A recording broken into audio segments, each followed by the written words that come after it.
다음 소식입니다. 국방부 검찰단이 고 이중사를 회유한 혐의를 받고 있는 부대원 3명을 피의자 신분으로 불러 조사하고 있습니다. 어제 유족 측이 이중사의 신상을 유출한 혐의로 고소한 국선 변호사 측은 사실 무근이라는 입장을 밝혔습니다. 홍진아 기자가 보도합니다. 국방부 검찰단이 오늘 이중사에 대해 2차 가해를 한 의혹을 받는 부대 관계자 3명을 소환 조사하고 있다고 밝혔습니다. 모두 피의자 신분입니다. 어제 이들에 대한 압수수색도 이뤄졌는데 사건 무마를 종용하며 이중사를 회유, 압박한 의혹이 있는 노준희와 노상사, 그리고 성추행 사건 당시 차를 운전했던 부사관입니다. 국방부 검찰단은 사건 은폐와 축소 의혹 등을 밝히기 위해 이들의 휴대전화 등도 확보해 분석하고 있는 것으로 알려졌습니다.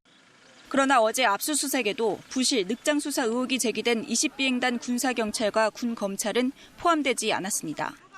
KBS가 입수한 남편의 진술서를 보면 이중사 사망 직후 공군본부는 이중사 휴대전화와 컴퓨터는 물론 남편의 컴퓨터와 차량 블랙박스, 내비게이션까지 모두 가져갔습니다.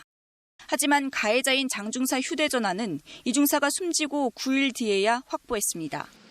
또 기소 의견으로 사건을 넘겨받고도 55일 동안 가해자 조사를 하지 않은 점도 늑장 수사 의혹이 제기되는 부분입니다. 하지만 군사경찰대의 성범죄 수사대만 보낸 상황. 봐주기 수사 아니냐는 지적이 나옵니다. 유족은 어제 이중사의 국선 변호사를 추가 고소했습니다.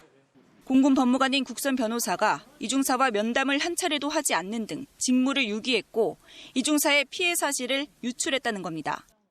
이에 대해 국선 변호사는 신상 유출을 한 적이 없다며 해당 보도를 한 언론사 기자 등을 상대로 검찰에 고소할 예정이라고 밝혔습니다.